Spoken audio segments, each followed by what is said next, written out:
आज डभोई तालुका सेवा सदन में मामलतदार कचेरी खाते समस्त डभोईना आगेवान मुस्लिम समाज ना दरेक आगेवानो ते मामलतदार साहेब ने आ आवेदन पत्र आपेल छे अने ते आवेदन पत्र ते यूसीसी ना कायदा बाबते आपवामां आवेलुं छे।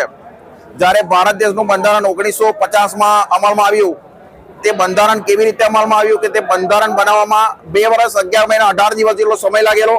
अने ते बंधारणमां 400 થી 450 कमिटी बेसाडवामां आवेली અને બાબા સાહેબ આંબેડકરે આ બંધારણ બનાવતા દરેકના અભિપ્રાય લેવામાં આવેલા અને તે અભિપ્રાયમાં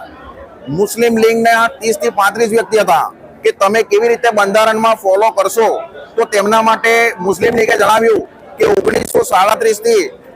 મુસ્લિમ શરિયત એક્ટ છે અને શરિયતમાં જે નિયમો જણાવેલા છે, જે લગ્ન કરવાના અધિકાર જણાવેલા છે, જે વેચની મિલકતો બાબતના અધિકારો જણાવેલા છે, જે દત્તક પુત્રના અધિકારો જણાવેલા છે, તે અધિકારો પ્રમાણે અમે બંધારણ ફોલો કરીશું અને એ અધિકાર પ્રમાણે બંધારણ ફોલો કરવામાં આવેલો છે અને બંધારણ પ્રમાણે અમે અનુસરીએ છીએ। જેથી શરિયત એમાં ટચ કરે છે તે માટે આ યુસીસીના કાયદાનો સમસ્ત મુસ્લિમ સમાજ વિરોધ કરે છે। આ કાયદો લાવવાથી કોઈ ફાયદો નથી, જેથી આ કાયદો રદ થવો જોઈએ। પ્રજાની સુખાકારી માટે કાયદાની સ્થાપના થતી હોય છે। આ કાયદો પ્રજાની સુખાકારી માટે નથી, જેથી સમસ્ત મુસ્લિમ સમાજના આગેવાનો થકી આજરોજ અમે મામલતદાર કચેરીમાં તેનું આવેદન પત્ર આપવામાં આવેલ છે।